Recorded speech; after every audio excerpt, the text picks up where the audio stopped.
What's up, everybody? This is Orvaya Inspiración. Happy Sunday. It's a beautiful morning here in Miami, and it is Super Bowl Sunday. I don't know who y'all going for, but I could care less. But even though I'm going to watch the game. But anyway, today we have a beautiful guest. Her name is Katey Maddux. I hope I said it right. Yeah. Right? All right. Former baseball player with that last name. So today we're going to talk about very interesting topics because she does have a story, and it's a story that unfortunately many people go through it, but not many people talk about it, Yeah. and not many people go to jail for it. And you'll see what I mean. But before we start, I just want to read a little bit about what she does, and then she'll talk about it more. So Katey, she's a founder and event visionary for Kingdom Business Collective, specifically for women. So she's a speaker, she's a host as well. She's also the CEO for Millennial Accounting QuickBook Consulting, money, right? And this one is dear to my heart. She's a founder and Mighty Warrior International, specifically on the topic of human trafficking, which we're going to be talking about. But within all those hats that she wears, before all of that, she's a child of God. Yeah. And that's the most important thing. That's where her identity comes through or comes in is through Christ. Yes. So, Katey, Yeah. what's up? Good to How are see you. I'm excited we finally get to do this. I know. I want to get comfortable because Yeah. So let's talk. So you wear a lot of hats. Yeah. I'm glad I got to meet you. We met in person a few times already, but I found you. I was curious how you found me, actually. I was already following you for some time during the summer, and it was through Victoria. Right, what's her name? Victoria. Yeah. Yes. My friend from Australia. Yes, from Australia, because she came down here. Yeah. And God just had her on a mission all over with podcasting and this and that. And then I guess I saw a picture or a video with you. And then I clicked on your page. Oh, snap, she's in Miami. Let me see what she's up to. So I followed you. And here you are. And I messaged you, emailed you, and took a while. I was overseas, so I wasn't really being like up on all my Right. personal Miami emails. So she was overseas, which makes sense. She told me that when we first met on Yeah. December 8th Yeah. for the Art Basel week. At Art Basel, yeah. That was awesome. So now we're here, right? Yeah. So talk to us. Give us a little background of who you are, where you came from. What's the setting of the place of where you grew up, born, and all that stuff? Yeah. So I was from Michigan originally. I was born and raised in West Bloomfield, Michigan, and I lived there until I was 18. And then I just have moved a lot. I moved to Texas to go to school. And then I studied in Italy, did a study abroad in Rwanda, moved to New York City because I studied fashion. So then I went to work in the fashion industry. I was going to live out my fashion dreams. Got there, was there for about 4 months, and was like, this is not for me. I don't like living in New York. I moved back to Dallas. I was working for a big corporate retailer in Dallas in the buying office there, and I basically accomplished my dream job. That was really what I wanted. I got it by the time I was 22, 23. I was one of the youngest assistant buyers in the company. And I was like, this is what I've been working for my whole life, and then I just wasn't happy there. It was so stressful, and I think we'll go into more of my story later, but then some personal things happened, and then I got into drugs, and it was my boss was like, you're getting sick a lot. And I was getting sick because I was overstressed, overworked, and on drugs. Yeah. And so my body was just crashing. And so I was like, well, either the Lord's going to tell me where to go or I'm just going to pick somewhere. And basically, I came home, I prayed, I wasn't walking with the Lord. I got saved when I was 4. So I had walked with the Lord through my childhood. And I never really left the Lord, but I was very much living in the world, And I went home that night. It was October 2020, not 2024, 2014. I went home that night and I was like, I quit my job. My boss was like, you get sick too much. We're taking your vacation days. Like, I was like, how can you punish me for being sick? How can you punish me for being stressed? Like this is corporate America. And I said, Lord, either tell me where to go or I'm going to pick somewhere at random. And I was on my knees every night that week. And by the end of the week, I was enrolled in night school because I was moving to South Korea and going to teach English. And I needed a certification to do that. So we are quick implementers around here. And so I moved to South Korea, was teaching English, moved to Vietnam, was teaching English there, got really sick, came home, started a business, moved back to overseas, lived in Europe backpacking for a while. So I was like in and out of the country for about 4 years, full time. And then I moved to Miami in 2018. And that's really when the Lord like got a hold of me. Yeah. He said, move to Miami. I didn't want to move to Miami because I used to come here to do drugs. So I was like, Well, that is the worst place to go if you want to like go back to the Lord, you know. But the Lord very clearly, he said, move to Miami and go to VU Church. And I was like, don't really go to church right now. And he said, I told you move to Miami and go to VU Church. I was like, okay, we're moving to Miami. We're going to VU Church. Got it. You know, and he said, and don't leave the country. Oh, wow. So I had this big identity Forget about crisis career of now. like, I've been traveling full time for 4 years and you told me not to leave the country. Like, but that's my identity. And he said, yeah, that's the problem. Yeah. That's the problem. It's become your identity, you know? And so when I surrendered to that and I moved to Miami and I went to VU Church, that's when like this really strong, accelerated healing came from God. And that's kind of when like he really drew me back in and been on a journey of that ever since. You know, now I am still going back to Korea. I live half the year overseas and not even half, more than half. Last year I was in Miami 3.5 months. Wow. So I live a lot of my time Yeah. abroad, but Miami's my home. Yeah. Yeah. Okay, that's awesome. I see a lot of you. It sounds like you came from a military family, even though you didn't. Yeah. And you're like in different states, international, and Yeah. you're fast moving. I mean, New York. I mean, I lived in Jersey all my life, but I was like literally across the river. So Yeah. that fast life in New York is no joke. And even when It's I no lived in joke. Jersey, it was. Yeah. I mean, it's slow life compared to New Jersey. I'm New York, but it's still it was still fast. I lived in the city, so and Yeah. then coming to Miami, it didn't really change anything. Right. Everything's still fast, Yeah. and that's just how it is. Not everybody can handle that fast life. You're used to it, you're good at it, you're everywhere, so that's what's up. So I want to get into your story because something tragic happened to you. Yeah. And then actually, yeah, something happened to you, and then something even more tragic happened just like extremely in a short period of time. But before I just want to say that if you hear this story and you feel like it's too much, please, I'm just letting you know. It's a warning. Just step out. You can watch it later because this is not a story that everybody can handle, and probably friends or maybe yourself. You've been through that and you haven't spoken up yet. So talk to us about your relationship with this one guy and then what happened after that. Yeah. So I had the same boyfriend from the time I was 19 until we finally like officially ended things 2017. So almost 8 years. It was a long time, but in 2020, I keep wanting to say 2020, 2023, in 2013, yeah, 2013 was really like a pivotal year for me. I was dating my boyfriend at the time, and then he kept getting into trouble. And I was like, when we were 19, you were getting into trouble, like, or teenagers. When we're 23 and you're getting into trouble, like, don't, I can't have that in my Yeah. life. Like, I can't have this, constant weighing, pulling down. And so anyway, one day he called me from jail and I was like, I'm done with this. I can't handle any more. No DUIs, no partying, no, like, we're too old for this, Yeah. 23. Thought we were old. That's funny. You're talking about me, 23, I'm 38 right now. Young. Right. I know. Right now, I'm like, wow, we were totally babies. But I just remember I was visiting a girlfriend in Austin. I lived in Texas and I lived in Dallas. I was visiting a friend in Austin. I got that phone call and I was like, we need to go out and get drunk. Like, I can't think about this. You know how it is. You're like, break up. I need to go get drunk. I can't think about this. I need to go like free my mind of all my problems. And that one piece of the story was really pivotal for me because I had so much shame around that one piece of like, I'm a Christian. I call myself a Christian. And my solution to my problem was I need to go black out. So I was like, how can I tell this story as a Christian? How can I tell people that this is something that happened? How can I be a victim, quote unquote, if I wanted this? I asked for this. You know what I mean?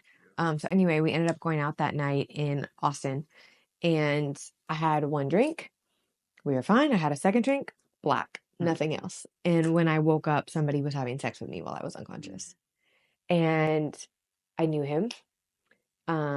I knew the house. I was like looking at it. I was so confused, when I woke up. I was like, I recognize this house. I know who you are. And I just remember waking up and being like, what are you doing? I asked him, what are you doing? Yeah. Because I was like, I'm naked. You're on top of me. Mm. Where are my clothes? Where am I? You know? And he asked me, oh, am I hurting you? Wow. I was like, oh, but I was like so like dazed and confused, Mm-hmm. because I obviously I'd been drugged. And and then I remember saying, get off of me. And then I went back unconscious. Hmm. And when I woke up, he was gone. I never saw him again. And so I go back to Dallas. I'm like driving. I call my cousin who lives in Austin. I was like, will you come pick me up? Like, I don't really know where I am. I don't know what happened. And I like go into shock. Yeah. I literally sat in the bathtub and cried for like, I couldn't tell you how long. I have no idea. But I drove back to Dallas. I ended up going to get a rape kit. Because you want them to confirm, Right. like, yes. Because I was like, man, did I dream that? Like, Mm-hmm. is this real? And I'm looking around and I'm like, where are my clothes? And I had like a one piece, like Mm. romper jumpsuit. I'm like, how did he even get that off? Like, Yeah. I must have been That's really how, gone yeah. for somebody to You get must have that been so off, knocked out you that know? for all that movement, you didn't feel anything. Nothing, and so the next morning I literally went straight from the hospital, the rape kit. I was there probably like 6, 7 hours. I went straight into work. Really? Just And like that? just like that, I was like, well, we're not going to play victim over here. Like, I just broke up with my boyfriend yesterday. We lived together. He's in jail. And then I was raped all on the same day. And I was like, well, we're going to just keep moving forward because we would just be crushed. Hmm. I would be crushed if I just like sat in this, Yeah. So I just went straight to work. And I'm working, and I just like lose it at my desk. And my boss is like, are you okay? Hmm. And I didn't even say anything. I was Yeah. like, I don't know. And she's like, why don't you just go home? Just go. And I left, but like I didn't tell anybody. I told my two best friends, Mm-hmm. and I didn't tell anybody else. And then I just kept moving, and life went on, And right before that, like that was in August. In June, I had gone to a music festival. I tried drugs for the first time, and I was like, that was incredibly fun, Mm-hmm. but also it was incredibly scary. It was terrifying.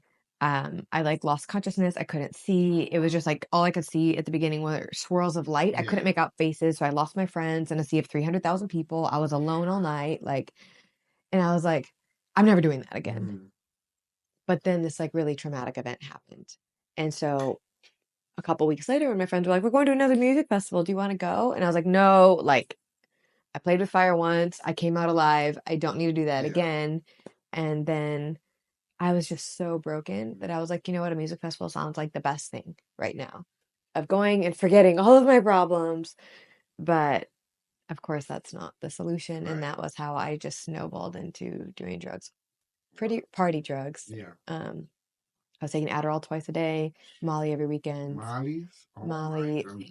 other things that I don't even want to get into, but it just like it just snowballed until I couldn't get out of it. It was a cycle. It wasn't like it was addicting per se. Those drugs aren't really addictive, Mm-hmm. but um it was like I couldn't really do life with Right. them. So maybe they weren't chemically Yeah. addictive, Yeah. but and that's when I was like, Lord, like you have to take me away from here. I can't get out of the cycles. I don't know what to do. I just feel crushed. I can't tell anyone. Mm-hmm. And my friends stopped talking to me. They were like, Katey, you're partying too hard. This is out of control. My family wasn't talking to me because they were like, you've gotten so mean and we don't know why.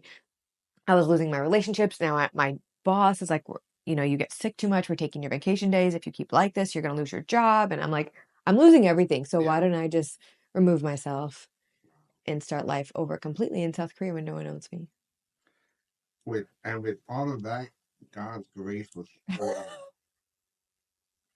What he was So many saying. bad decisions and situations, and the Lord, the Lord. Yeah. I could have lost my I life so mean, many times. that's the only explanation. Yeah. I mean, unfortunately for other people, that been through the situation, they died, but you still alive, and only God knows why. Hmm. I mean, we see it now, everything Yeah. that you're doing, for His glory and whatnot. But over time, did you have any connection with your ex after all of that? And if you did he know that you went through that rape? Yeah. I mean, he got out of jail. He got like a DUI or something, Mm. and so it's not like he was gone very long. Um, but when he came out, he saw. the pills in the fridge. So when you do a rape kit, they give Mhm. you like antibiotics, and they give you pills to help prevent the onset of STDs Okay. and viruses.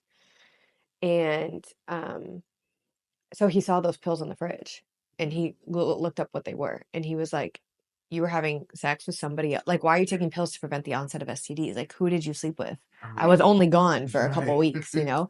And I was like, "I didn't sleep with anyone." And he was like, "What are these pills in the fridge?" You know? So I ended up telling him. Mm. Um, and he was really upset, I think, for a multitude of reasons, but one being like he couldn't protect me, you know? And I was like, that is the problem. Yeah. That is the problem. How can a man protect a woman when he's not making decisions that are in the best interest of both people, you know? Mhm. And I care very my ex, so it's Yeah. not like I have hard feelings for him at all. Mhm. Um, but it just like we couldn't keep doing that. Mhm. You know what I mean? And we were kind of on and off again for a few more years, and then when I was sick in Vietnam and um I was in the hospital and they kept telling me I was going to die. And I was literally terrified. I like to the point that my intestines got infected from Really? I had a bunch of ulcers Mm. from the stress of Mhm. honestly thinking that because I had dengue fever. I was in a dengue clinic. I was getting IVs three Wow. times a day. There was a dengue outbreak, so there were two people in every hospital bed except for mine because I was Mhm. twice the size of everybody else in that village. And so I I had know my a own few bed. people in this country. I thought dengue was more like in Dominican Republic and other. Anywhere tropical. So Vietnam was tropical, right? And anyway, so when I was in Vietnam and I was going through all this like, oh my gosh, I might lose my life. And that's when I wanted to reach back out to him. And that's why when I came home from that trip, we were thinking of like getting back together. How can it work? Like, Mhm. and the Lord gave me a very clear sign, like, he's not it. Do not chase him. Hmm. Like, do not, even if he says come, don't. Yeah. Like it was very, very clear to the point that even when everything blew up, I was like, I have to stand on the word of the Lord. The Lord said, you asked for a sign. Within minutes, he gave me a sign. Hmm. And it was very clear. Um, and he was like, do not follow up Mhm. on the sign. Like you could follow up on it and you could prove it to be wrong and all these things. No, that was the sign that you asked for. Let it go and move on. And I was like, this has been 8 years of my life. Hmm. What do you mean just let it go and move Yeah. on, Yeah. That's not easy. Not But easy. that was, the Lord's grace for me and the Lord's grace for him. Yeah. So after all of that, you got into or you were dating or talking to another guy, and there was a moment in your story that I read that I guess you broke down or why. First of all, why did you get into or why were you trying to date another person after all of that? Were you doing it to I was trying to date so many forget? people. Were you were you doing that to forget or try to forget everything else that happened with your ex and with the other guy and all that kind of stuff, and then eventually you just had a moment, triggering moment or something, you broke down, and then Yeah. obviously he was scared, like what the heck is going on? Yeah. Like what did I do? What did I do? I know. I always think of that phrase that Pastor Rich, I don't know if he made it up or if he just says it, Hmm. but like bleeding on people that Yeah. never cut you. Like that was what I was doing very, very much so. Um, when I broke up with my ex and then I just like, I'd been with the same person for so long. I got on Tinder, I was going on dates, I was living a very promiscuous Mm-hmm. lifestyle, which I don't condone. Um, and I think I was trying to fill like this like void and Mm-hmm. trying to replace. I'd had somebody by my side for a really long time, so it felt really lonely. I don't think at the time I registered that. It Yeah. was just like there's a big empty spot in my bed, let me fill it. We lived together for 4 years. Also don't condone that. Mm-hmm. Um, and so there was a lot of trying to fill that void as like, and I never really sat with the rape. I didn't sit with the problem. And so it was only when I came back to Miami and all that started being triggered that the Lord was like, you have to face this. And I didn't even know that I was running away from it. Mm-hmm. You know what I mean? Because it used to be if I had panic attacks like that one, um, it was usually when I was drunk or high. And so I didn't remember them. But my friends would be like, "You freaked out last night. What happened?" Hmm. And I wouldn't remember it. Yeah. you know? And so I would, like, I lost one of my closest friends over that. And that's when I was like, wow, this is actually a problem. I'm ruining Mm. peop relationships with people who are very dear to my heart Mm-hmm. because these things are happening. And so even when I wasn't doing drugs anymore, it was only when I was drunk or high. I was like, okay, well, if I cut out the drugs and I cut out the alcohol, it'll go away. And then it started happening when I was sober. And that's what happened with him Yeah. is we weren't even having sex. Like we were just messing around Mm-hmm. casually. It Yeah. wasn't even serious. And I just had a panic attack. Like if guys were even a little bit pushy, it would just Mm-hmm. trigger. And I've never been around Latin men before. I'm not from Miami. So what they see as passionate, I Mm-hmm. felt was aggressive, you know, and so that would trigger something in me. And yeah, I'd go into like full on panic mode and be upset with them. And they didn't understand why they were upset. And so then I was like, okay, this is actually a problem. Like I can't date. Mm-hmm. Before it hadn't really been an issue, Yeah. or I didn't remember when it was. Wow. What amazes me the most, and this is where the enemy comes in to try to trick everybody, is that we can find happiness everywhere but in God. Yeah. And we can try to fill a void So much in self-medicating. everything else except God. Yeah. And the enemy knows that's not true. I mean, he's the one that got kicked out. You know what I'm saying? And even as believers, over time, I've noticed, even as believers, we will, because of our sinful nature in the world that we live in, we will never be completely and 100% satisfied, even with God in us, because of who we are as sinners, right? But that's a good thing. Because if we were completely satisfied, then we won't have no need to look for him. Yeah. No need to pray, no need to cry, or whatever the case may be. And it just reminds me of Solomon. Solomon, the richest man in the world, who had it all, who had all this, 700 wives, the concubines, he had the land, the animals, he had it all. And what did he say at the end? All is vanity. Everything's meaningless. Yeah. Now he was not saying that all those things or the land they had is not, it's not important, because obviously we work the things, we build stuff, right? But without God, everything is meaningless. And if somebody like him who had all those things can say that, how much more somebody like me who has nothing compared to what he has? Yeah. So this is why I said that it's good that we don't feel 100% satisfied even with God in us, because then we won't have a need to cry out for it to him. And that's a good thing.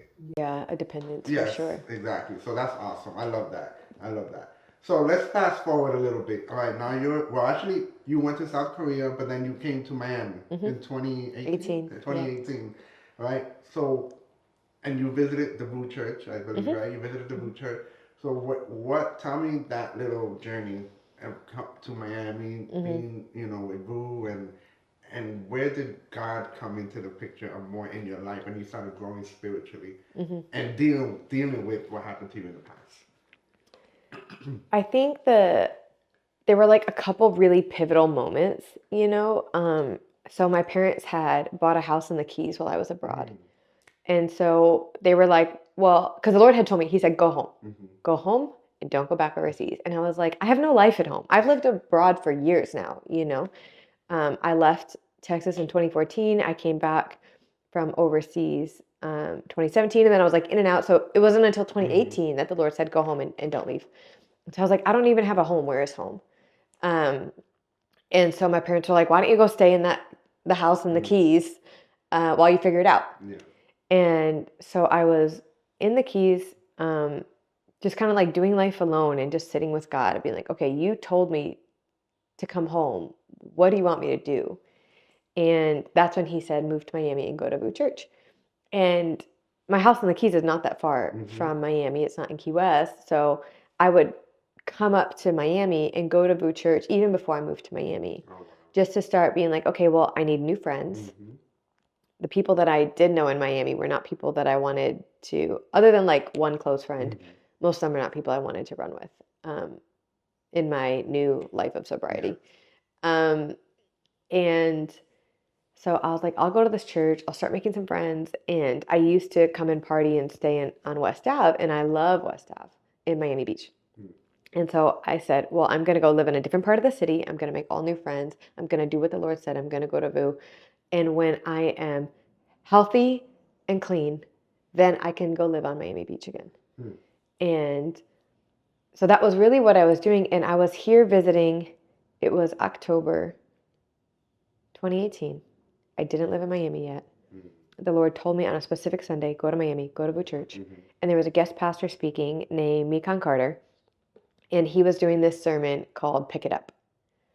What's Your It? It was called What's Your It? And, or maybe it was called whatever. I think the sermon was called Pick It Up or What's Your It? I can't remember. But I was sitting there, and I was sitting in like the second row at VU, which already is miraculous if you've ever been to VU. If you are a first-time visitor, the fact that you're in the second row is like weird. And so I'm sitting in the second row, and Mikan Carter comes to the edge of the stage, and he's like almost done with his sermon, and he like squats down, and I swear he looked straight at me, and he said, "What's your it? Like, what's the one thing that the Lord's telling you need to deal with and process it that you're ignoring?" And literally, the Lord whispered in my ear in that moment, the rape. He was like, the rape. And I turned around because I was like, who said that? Oh my goodness. It was so, I don't know if it was like actually audible or just internally so loud, but I was like, who said that? Because nobody knew, you know?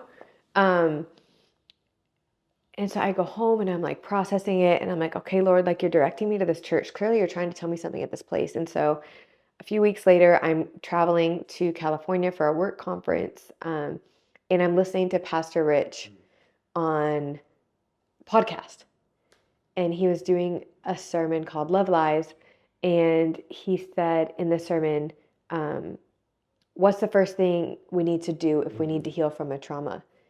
Or I'm trying to remember exactly what happened. If you in my story, I like wrote it out, but I haven't looked at that, honestly, that piece of work in like so long. But he was basically saying like, what's the first thing that you need to do? And I'd been telling Lord, I'm like, okay, if you want me to process this rape, which at this point was 6 years later, and I hadn't dealt with it. I was like, I'm not a victim. I'm a strong, independent woman. I'm not going to sit here and be like, I need help. Absolutely not. Like, we're going to move forward. We're going to keep going. Life goes on, you know? And so I was like, Lord, if you want me to deal with this, like, I literally have no idea what to do. Where would I even go, you know? And Pastor Rich he said, do you know what the first step is from healing from your trauma? And I remember I'm driving to the Miami airport. It's 4 a.m. and I'm yelling at the car. And I was like, I don't know, Pastor Rich, you're the pastor. You tell me. And literally he goes, it's forgiveness. And it's like, duh, right? If you grew up as a Christian, like, duh. But it had just never, because I didn't ever sit and think about it, it had never occurred to me. And the Lord said, you need to forgive your rapist. I'm like, forgive my rapist? What? That was like so not even a thought or a question in my head. It had never occurred to me I needed to forgive my rapist. And like, it was I so moved on that to the point where one of my best friends came over, and she was just in my house, and there was a bookshelf with picture frames on it. And she said, why is there a picture of your rapist on your wall? And it was because he was in my friend circle. Wow. And so we had all like gone on a trip together. And I had so disassociated, I didn't even register that there was a picture of him on my shelf. And she was like, crazy. What is wrong with you? And didn't even think about it. Like, you know, like I was so disassociated. And so the Lord said, you need to forgive him. And I get on the plane and I'm flying. I have a direct flight to California. So it's like 5-6 hours long, right? And for the first time, the Lord says, I need you to remember that night. And I get at my computer and I'm like, okay, I had always tried to forget that night. I had never tried to remember it. I never tried to put the pieces together. I had never like wanted to think about it, right? And the Lord said, you have to forgive him and you have to face it. Try to remember. And I was like, I don't want to remember. Exactly. I don't want to remember. Who wants to remember, you know? And I start typing out the story on my computer and I'm sobbing. Like I'm on a plane. I'm like, And the people next to me are just like, what is wrong with this girl, you know? But I'm like, it was really healing, but also really intense. And I get to California and I'm having dinner with a friend and I just word vomit the whole story. And I'd never said the story out loud before. And the Lord's like, great. Okay, step one, forgive. Step two, acknowledge. Now we can move forward. And so it was really like the Lord coaching me through. So that was like I moved to Miami. That was in November. Right after that trip, I moved to Miami. And then I wasn't doing drugs, but I got pretty heavily into drinking again when I moved to Miami because Miami, right?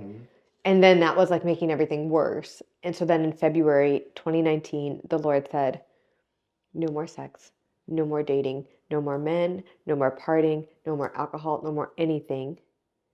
And like I've been celibate since that day. I literally cut out everything. I've drank since then, but not, gosh, I don't think I've been drunk since then. Like, you know, it was so clear of like, I need you to get healthy and I need you to get healthy now. And I don't mean physically, although that's also it, internally healthy. He's like, I will work with you, but not as long as you're partnering with all these other things. Wow. Man, he just has you on a mission, like, even with that fast life, he knows, and that's your personality as well. He knows how to deal with you. I mean, he's God, right? He knows how to deal with everybody according to how they are. You know, and that's the beautiful thing about. That's why I love God. I always tell people like God is not somebody who just created this earth and people and then just left. Oh, have fun. No, he's a personal God. Of course, we make our own decisions, but he's a personal God. You know, we have a direct relationship with him. We don't need to do sacrificing no more like in the Old Testament when we sin or whatever. No, we go straight to the Lord, you know, through Jesus. And that's the beautiful part about it. So you're in Miami now. And so I want to, maybe I'm fast forwarding too much. Maybe there's some in between. But can you talk about your Kingdom Business Collective? Especially for women, right? Because I know it's for women. Can you talk about what that is? How did that come up with? And what do you guys talk about? Yeah, so we're skipping like a ton of stuff. I got in a really bad car accident. The devil's trying to take me out. Then I got baptized in the Spirit. I went on a mission trip. And it was on that mission trip. Peru, right? Peru. And the Lord basically said, I want you to get on, not basically, the Lord said, get on a stage and tell your story in front of 1,000 teenagers at a school.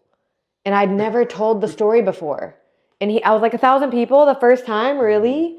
You know, so that was this big, intense thing. I'm like shaking and crying on the way there. And it's like this big traumatic thing.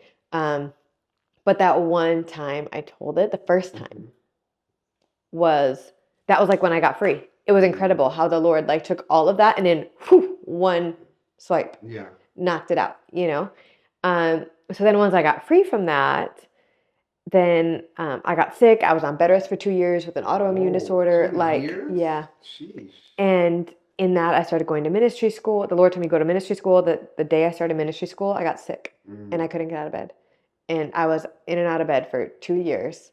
And I'm still like 5 years later, like I just started at the gym in October since 2019. No way. After being a dancer where I trained 6 days a week, and then you know? Came. Yeah. So it was like all this crazy stuff happened. 2 car accidents, 2 cars totaled, like, you know, crazy stuff. And then around the summer of 2023, I was running a women's ministry here in Miami. And I had my business. And I love covenant relationship. Like the Lord gives us covenant relationship, not just in marriage, but also in friendships, right? And so I have one of my girlfriends who's like a covenant friend to me, and she is a best friend, and she hears from the Lord for me, and I hear from the Lord for her. That's part of like what, you know, happens in covenant relationship is the Lord will give you. So I had just had a surgery. I was recovering at her house. She was taking care of me. And I had surgery on my mouth, so I like could barely talk. So she's like doing all the talking, and I'm just like laying there, you know, like half listening. And she said, Katey, I really feel prophetically that the Lord is going to take your 2 worlds and he's going to merge them together. And I was like, what does that mean? And she's like, your ministry world, all the women that you mentor and your business is somehow going to converge. And it's like the women that are involved in this are now going to be part of this. And what you learned in the business world and everything you've taken from the business world is going to be brought to this, and they're going to converge. And I don't know what it looks like, but let's start asking God, who are the people that are on that list? Yeah. And we put together a list of 12 people. Mm. And I was like, okay, I don't know what that's going to look like or what that's going to mean, but I'll just file that, you know? A couple weeks later, I have a dream. And in the dream, it's a bunch of women, and I'm coaching them, and it's business and it's ministry. And I woke up, Women's Business Alliance. I woke up with that phrase. I was like, it's called Women's Business Alliance. And I was like, what is Women's Business Alliance? What does that mean? Like, and this is often how the Lord speaks to me, is through dreams. I'll have a dream and I'll wake up with a phrase. Like even my keynote, Purpose and Pain, when I was first starting to talk on stages, I isolated for 30 days. I wrote a keynote. It was called Purpose and Pain. The next Sunday, I went to Boo Church and Pastor Rich did a message called Purpose and Pain. And I said, Lord, now everyone's going to think I stole my pastor's sermon. And he said, no, what I'm doing is actually validating the relevancy of the topic that I gave you.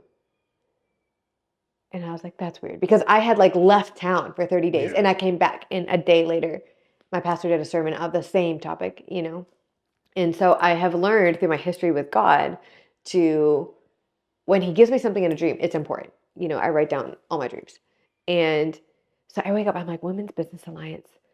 And I pull out my notebook and I'm like, what's that thing that my friend gave me? What's the word she gave me? And it was like kingdom women, kingdom business, converging. And I was like, alliance. Oh my gosh, that's the thing.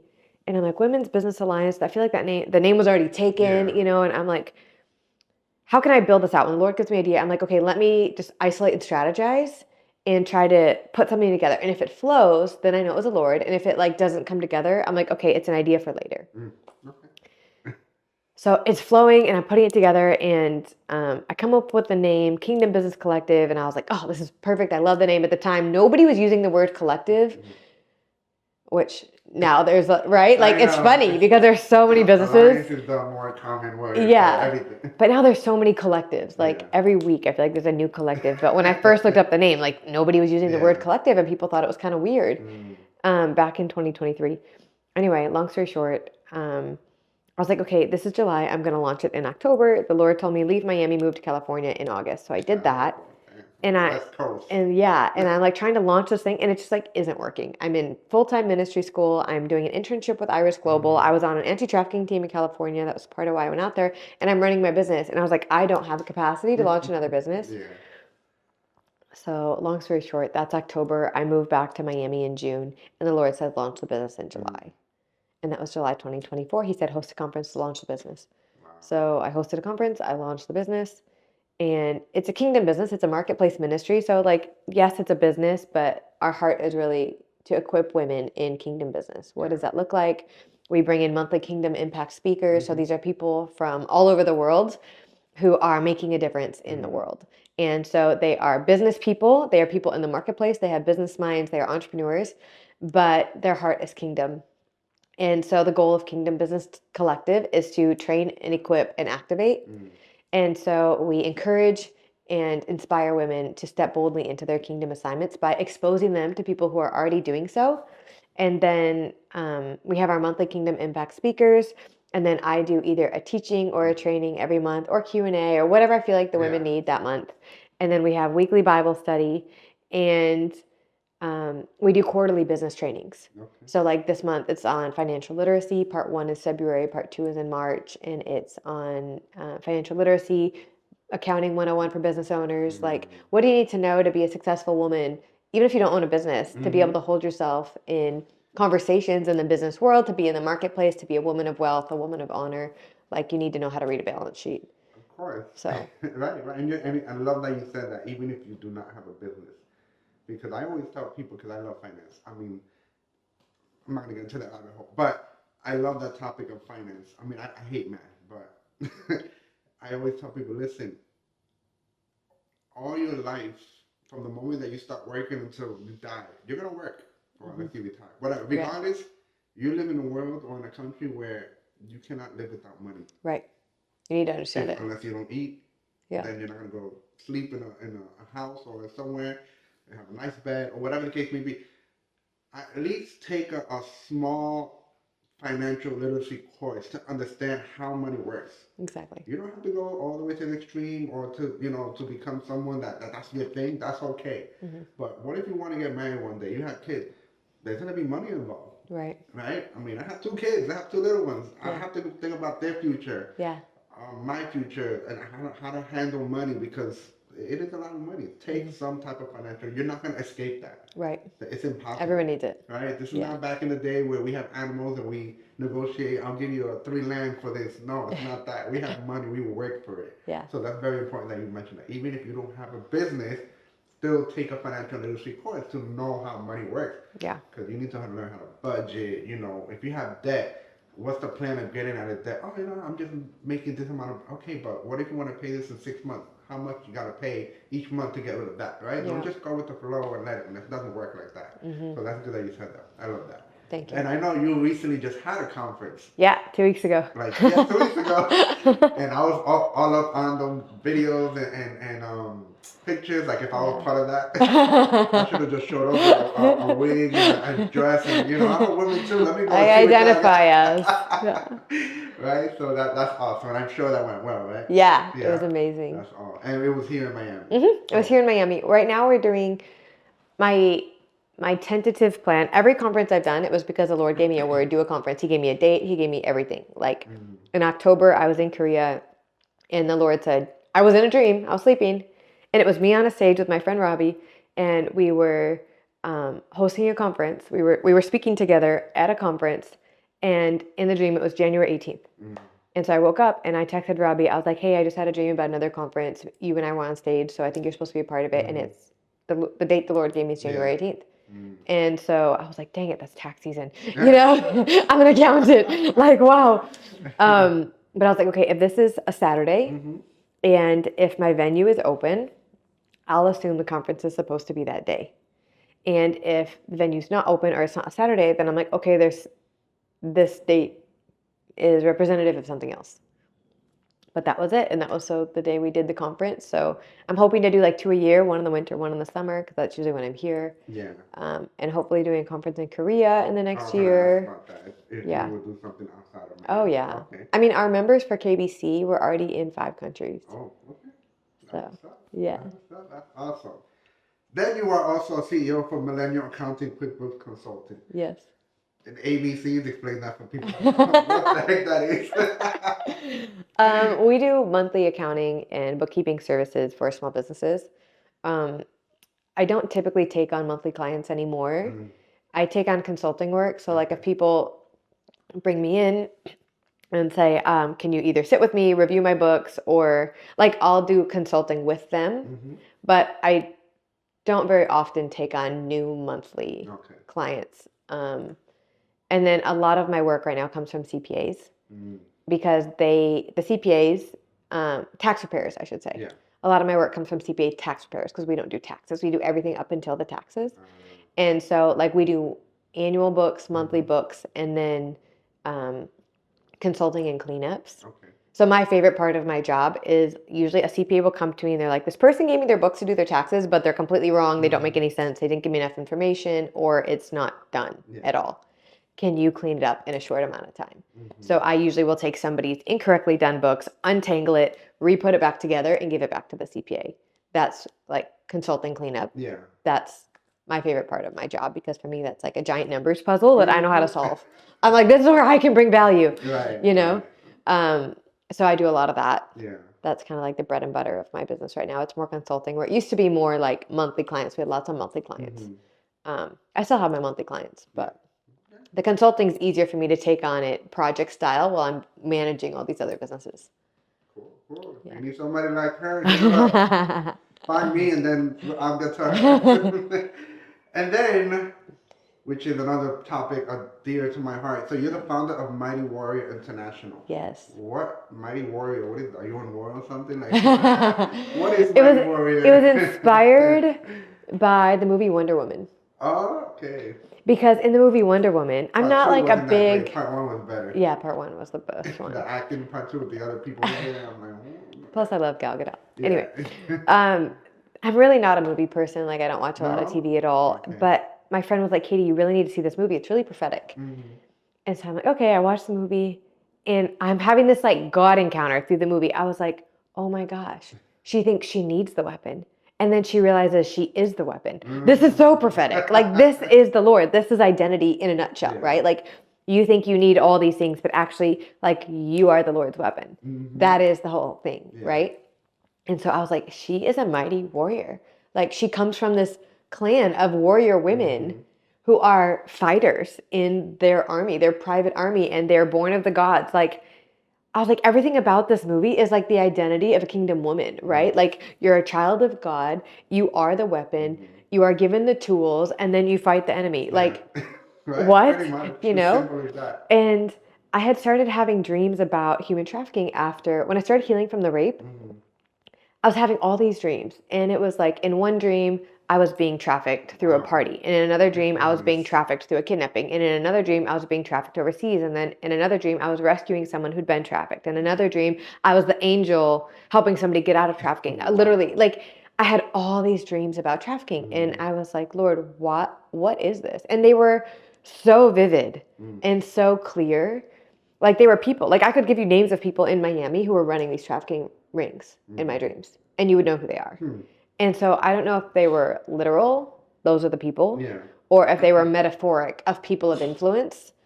Um, but I would just like record all the dreams because I was like, these mean something. And that's when I knew, oh, the Lord's calling me into this, because I was like, why are you showing this to me? He said, because I'm calling you into it, so I need you to understand it. And so instead of having somebody explain it to you, I'm just going to show you. And so I already knew, like, okay, I already have a heart for women who've been sexually traumatized. And now the Lord's calling me into trafficking, but I wasn't going to like run after that. I was going to wait for it to come to me. Like, the Lord was going to open a door, and that's when I know it's time, you know? So I had started doing some outreaches here in Miami with some different NGOs. And then in my ministry school, there was an opportunity to go on a child trafficking trip in Cambodia. And I was like, this is the opportunity. And I ended up interning with the organization who leads that child trafficking base in Cambodia, called Iris Global. And when I was considering moving out to California to be on this internship, in that same circle of people, somebody said, hey, this ministry school, we're trying to build a team to help the students get involved in human trafficking, but we need somebody to build the team. Can you come out and be part of the team to create the team for the students to get involved? So you would meet with all these different trafficking NGOs, learn how do you pioneer an anti-trafficking project. And I was like, this is the Lord. And so he had just told me, I want, like, you can move back to Korea, which had been like my heart. And I was just starting to realize, like, Korea has a trafficking problem. I didn't know Korea had a trafficking problem. I had done trafficking work in like Cambodia and the Philippines and California and Miami, but like, you never hear about trafficking in South Korea. So I was like, is that even a thing? And then the Lord said, okay, I'm going to send you back to South Korea to do trafficking work. And then he's like, but first move to California. And I was like, why are we moving to California? And then I spent almost 10 months on this project where we were pioneering a new anti-trafficking team in California, where we met with different NGOs and we went on all of their different missions, and then we set up how can people get involved. And I was like, wow, this is really the Lord equipping me and teaching me. Okay, now I can take that strategy and I can go anywhere in the world and I can implement that strategy of this is how you pioneer a new anti-trafficking program. And so I hadn't launched like the 501c3 yet. I was like, I'm just going to start doing the stuff. I'm going to go to different countries. I'm going to partner with organizations. So that's what I've been doing. And then it was really just in December that my tax strategist and some of my advisors were like, you really need to start a 501c3 because you're already doing the work. Like, I was like, I don't feel ready. And they're like, people start 501c3s with way less than what you have, which is like a business plan. I already have half my board. I was already doing the work. And they were like, people have an idea and they start a 501c3. You've already been doing the work for a year and a half and you haven't even registered, you know? I mean, I'd registered the name a while back, but since I had chosen to register the name until I actually went to register the 501c3, a bunch of people had registered 501c3s under my name because I hadn't protected it. And so I last week, had to change the name. So it was Mighty Warrior Ministries, but now there are Mighty Warrior Ministries in like 6 states. No way. And so now we are Mighty Warrior International, which makes sense. Most of the work I do is global anyway. Career anyways, right? Yeah. And that's more I do a lot of work in different countries, really just partnering with other organizations too. So while I'm still developing, like, what is our inner workings going to look like in Korea? Right now, it looks like advocacy. It looks like awareness. Like when I go to Korea and I meet with NGOs, they're like, "Will you come to our meetings and speak?" They've put me in front of government leaders to be like, "Look, at people in the West care about this stuff. We should care too." Yeah. I'm like, "You can use my face for anything that you need." If they're like, because they'll listen more if an American comes and speaks. Sure, use me. Like, I am at your service. So at some point we will have programs in Korea, but right now it more looks like collaborating with other organizations who are already doing the work and really learning, like, what does trafficking look like in Korea, because it really is different in every country, Yeah. every city even. So now that you say that, how does it look like in Korea? Mm-hmm.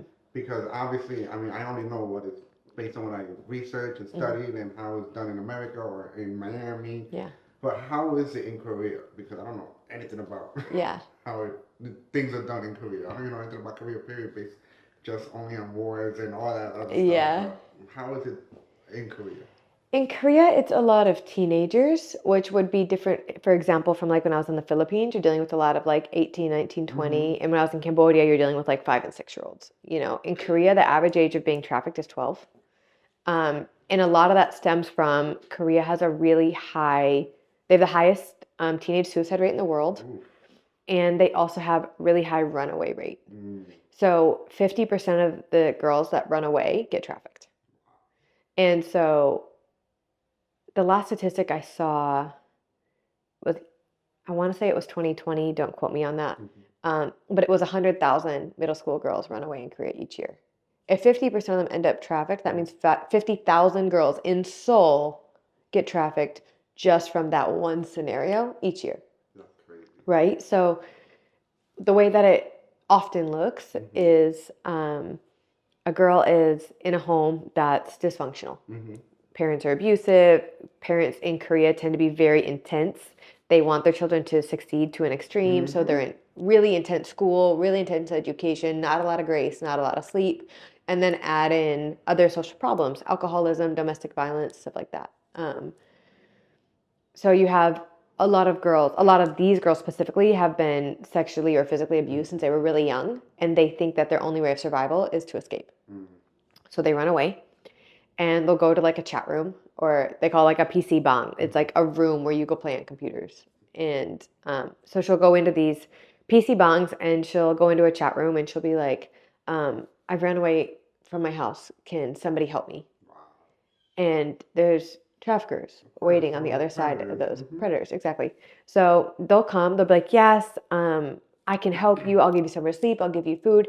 Come meet me here. They go meet the girl. They bring her to wherever, and they'll take care of her. They'll feed her. They'll buy her clothes, whatever, for weeks or even months. I mean, they have to groom her. And then, exactly. And then they're like, okay, so now you owe us a debt.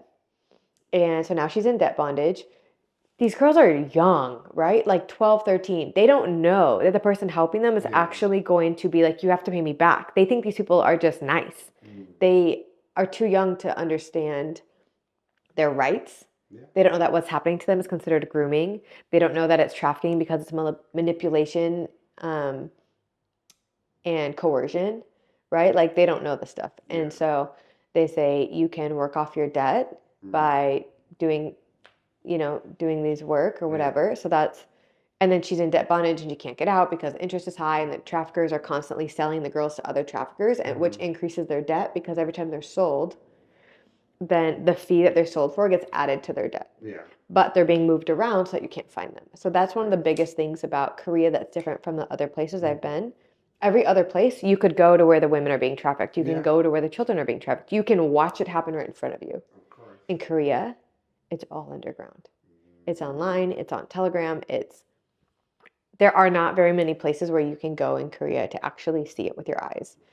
I went when I was there last year. I went with an NGO. They do seminars for government officials, because the other really large problem in Korea is public opinion around prostitution, buying sex, and trafficking. So 80% of men in Korea have bought sex, and 50% buy sex regularly. The statistics are insanely high. The statistics the government puts out are a lot lower than that. But when I meet with the NGOs, they're like completely fake. Wow. And the part of the reason for that is all men are required to go to military service. Usually the first place, if they haven't been exposed already, the first place they're exposed to buying sex or prostitution Military. is in the military. And they're usually between 18 and 24 when they go to the military. So then they're being encouraged by these higher level military officers who want to normalize their bad habits and bad behavior. And so they introduce it to these young men who then think it's normal and they continue to do it. And it's believed in Korea that women who do prostitution do it because they like attention or they like the money. Which, if you know anything about trafficking and prostitution, they don't get to keep their money, Exactly. so they're not making any money. It's all going to their trafficker or their mama-san or their pimp or whoever is hosting them, right? They don't actually get to keep any of that money. And to say that a woman is raped on a daily basis because she likes attention is just like that. That sentence just makes me want to throw up. Like, how could you possibly believe that? But a lot of people think that. And so there's this hurdle of public opinion. Like I thought when I was going to Korea, we were starting at zero. No. Through meeting with all these NGOs and government people, I'm learning we're starting at like -10. It's not even a publicly discussed conversation. Like it's not a topic of conversation. I literally had to learn to say trafficking and prostitution in Korean because even the people that speak English have never heard of this thing. They've never heard the phrase. Like, even when I say it in Korean, inshin meme and song meme, which is trafficking and prostitution, they half the time they'll know the word prostitution, but it's still a foreign concept. Like, it's just not something, and most women in Korea have no idea that it's happening. It's not considered cheating if their men buy sex from prostitutes. Like, it's just so crazy to me the way that it's perceived. That there's no empathy, there's no sympathy, there's no understanding. They're not considered victims. So it's like, how do you get society to protect women that they think are not victims? And if a woman comes forward in Korea, she is arrested and taken to jail because prostitution is illegal.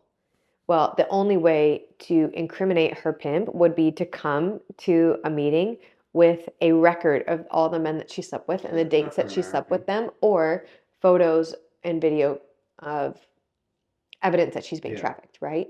Well, most victims don't have that, or they don't think like that, right? So by trying to turn in her pimp, she's actually incriminating herself.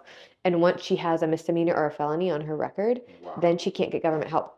So she's actually not only incriminated herself, now she has a record, and now even the services that were available, she can't take advantage of because she has a record.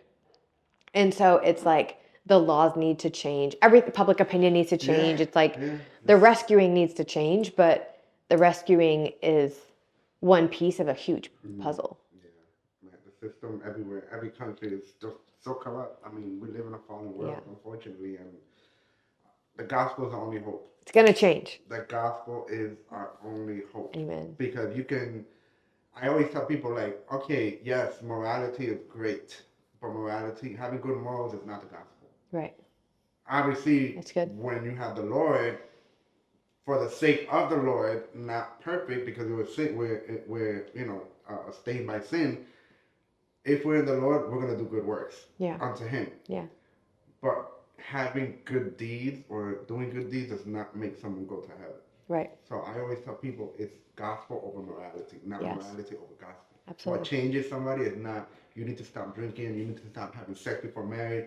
No, they may stop. Great, that's the first step. But you need to be saved.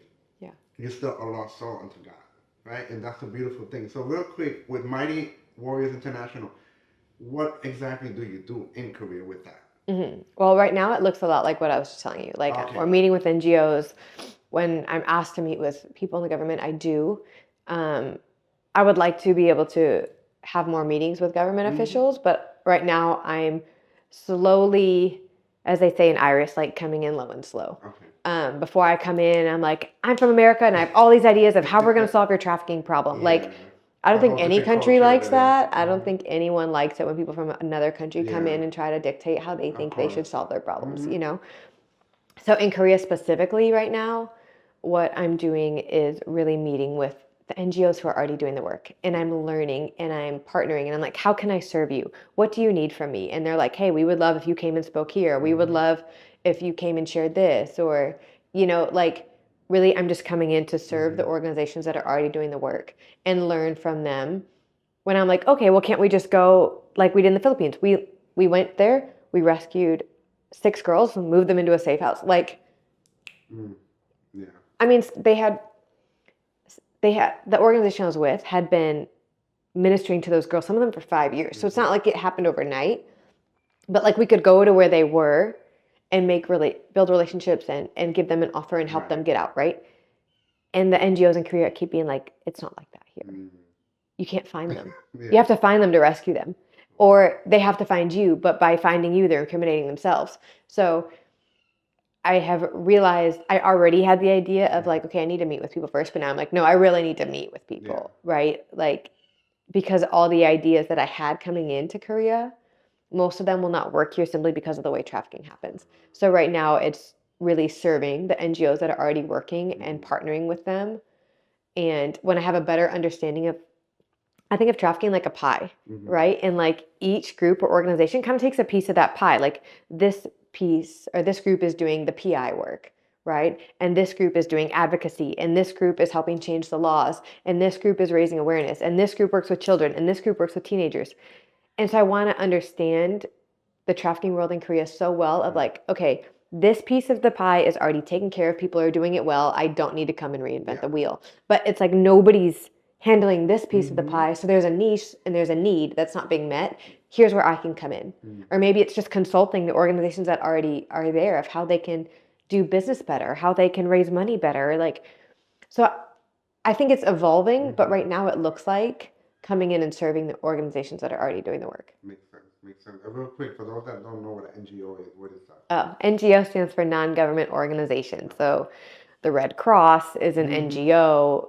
Most ministries are NGOs. So you can have both ministries that are Christian based and they're NGOs, or you can have, organizations that are in the world that are not at all related to faith. They're also considered NGOs. Awesome. Yeah. So these last 2 things I want to bring up, with all the hats that you wear, with the busyness of your life and living in Miami and traveling to Korea and other countries, balance, right? Where do you have balance in your life for a quiet time, right? Because obviously you also have friends, a lot of friends, especially because of the business, a lot of women friends. But where you have that, and I know it's hard, even as believers, it can be so hard because, we're so passionate of what we do for the Lord. We have this ministry, we have that ministry, or we're in the ministry of the church. Yeah. Okay. But we can be, the danger falls is that we could be so busy with ministry that we're not really doing nothing with God. Yeah, absolutely. You know what I'm saying? Totally. So where do you draw that line for you? When do you have your quiet times, like as we like to call it? Yeah. And just like disappear for a whole day from everything. Okay, let me refresh. Yeah. Well, my quiet time with the Lord is typically in the morning. Probably, I would say normally like 2 hours before I start my work day is like reading my Bible. Not every day, being honest. Not every day. I would love if it was every day. I would say it's consistent. It's absolutely consistent, but it's not every single day, even though I would like it to be sometimes but it's reading my journal. Sometimes I do read my journals. It's writing in my journal. It's sitting with the Lord. It's reading my Bible. It's strategizing with God. Like, I follow this one. She has a plan called Plan Your Year Like a Millionaire. And she's like, if you don't put time in your schedule to think, you'll never be successful. And so like in that, I also block in like thinking time of, I just want to like sit and think. I just want to sit and be creative, think and strategize. So I do that in the morning. I'm trying to make a habit of not checking my phone before I do that because it's a lot more, I get a lot more out of it when I don't check my phone first and I'm distracted by text, emails, Instagram, But I actually spend a lot of my days alone. People see my social media and they think I'm with people all the time. I'm usually sitting at a chair at the kitchen table like 8 to 10 hours a day, not speaking to anyone most of my day. You just don't see that part on social media, I spend a lot of my time on the weekends even alone because it's like I'm working. When I'm alone during the week, I'm working.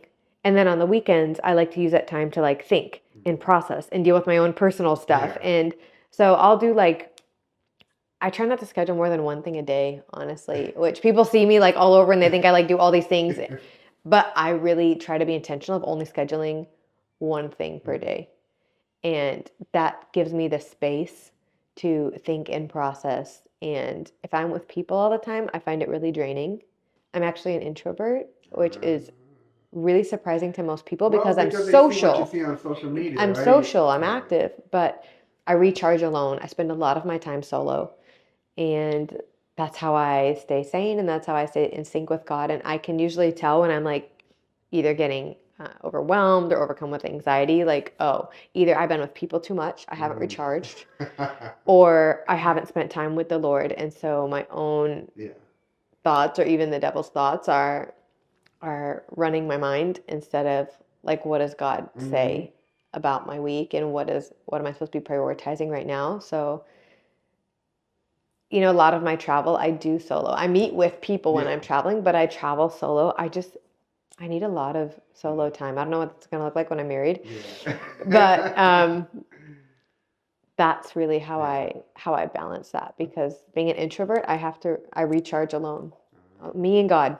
I'm the opposite. Very opposite. I recharge by being around people. Okay. Of course, there's days that I'll just, okay, I want to be in my room or I just want to go to the beach and just chill by myself. But Yeah. most of the time, I mean, I work in schools. Mhm. So I work for a nonprofit, so I'm always in a high school or middle school every 3 weeks. I'm in the classroom. Sometimes students are 25, sometimes 50, and teaching 4 periods the whole day, Wow. and 8 periods between 2 days Yeah. for 3 weeks, and then Jeez. go to a new school. But I just love so much what I do and what we talk about Yeah. that when I'm in the classroom with middle schoolers and teenagers, I gain so much energy. I sometimes I feel like, damn, I hope I don't overwhelm these kids with my energy level that I have with them. But that's just me. But there's days Yeah. that I do have to, okay, let me be by myself. But I'm the opposite. I'm an extrovert. I'll talk to anybody. I'll talk to the animal walking by me. Whatever. That's how I am. But that's cool. My wife is the same as you. She's more introvert. Sometimes she hates when we come out of church or whatever, and she socializes. A lot of people get confused between introvert and antisocial. Yep. That does not mean that you're Right. antisocial. Right. But I'm the person. If we go to an event, after the event finishes, I want to stay longer. Oh no. She was like, Let's go we home. gotta go. And now that we have 2 kids, we can't stay that long anymore. Yeah. And I'm like, oh, okay, let's go. Right? So that's cool. That's good that you brought it up. And the last thing I want to ask you. Oh, first off, I want to thank you for allowing me in your space, in your world, Yeah. and getting to know a little bit about you and what you do for the Lord. Right?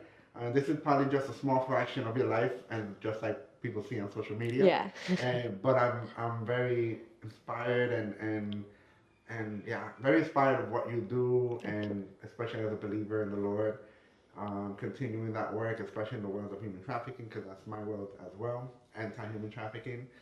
But with everything that you shared, or especially as a woman, and I know that men also get raped or too, but not at the capacity of women.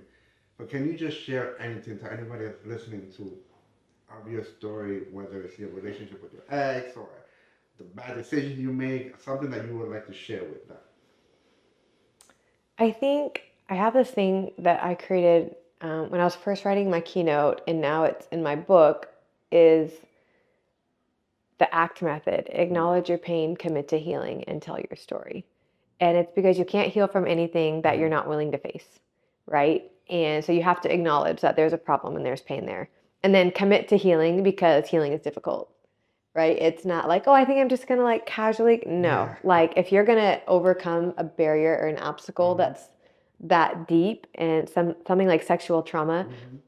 to overcome that, you really have to commit to healing because it's going to require time, energy, and space. And money if you need a therapist. I did therapy, SOZOs, massage, like, CFR, like all types of therapies. And then tell your story because your story is powerful Yeah. and it has power over you until you share it. Mm-hmm. And when you share it, you're actually giving other people that power. You're empowering them to then be encouraged. I had a little girl when I was in Peru tell me, since I know that you told your story on a microphone because she was being raped by her stepdad, she's like, I want to tell my story on a microphone at my school, and I want to be brave too. Yeah. Because you were brave, I can be brave too. That's what she said to me. And I just started crying because I was like, wow, you have no idea the power that your story has. But as long as you haven't said it out loud, it has power over you instead of you having power over it. And then giving that, as a roadmap to somebody else to help them overcome. Right. Awesome. And where can we find you on social media? Instagram. My home is Instagram. Instagram. Yeah. So, At Katey Maddux, KateyMaddux. I'm also on YouTube, and I have a TikTok, but I don't really use it that much. But mostly, I would say mostly Instagram, and Kingdom Business Collective is kingdom.bco. Yeah, well, pretty much once you go on the Instagram, You'll find it. You'll find all the other ways you can link to the other businesses and ministries that she has and what she does. And YouTube, I have to check that out. I haven't seen it yet either. That's awesome. So my friends, as we wrap up with this wonderful testimony of what God has done in her life, everybody that has lived their life without Christ, we were all broken at one point, maybe one more than the other, but no matter what, we all need the Lord in our life because we're not perfect. We sin. We're separated by Him until we come and repent from our sins and believe in the cross of Jesus and His resurrection. So stay tuned for the next interview. We're going to be talking more about anti-human trafficking, and I have other survivors that will be coming on my channel to share their story as well. And this is not just simply me bringing these people on just to share a story and for people to get emotional. It's for us to speak up as well, to bring awareness, and ultimately to bring God glory, because God cares for everybody, whether you're saved or not. We're all made in His image and His likeness. So stay tuned.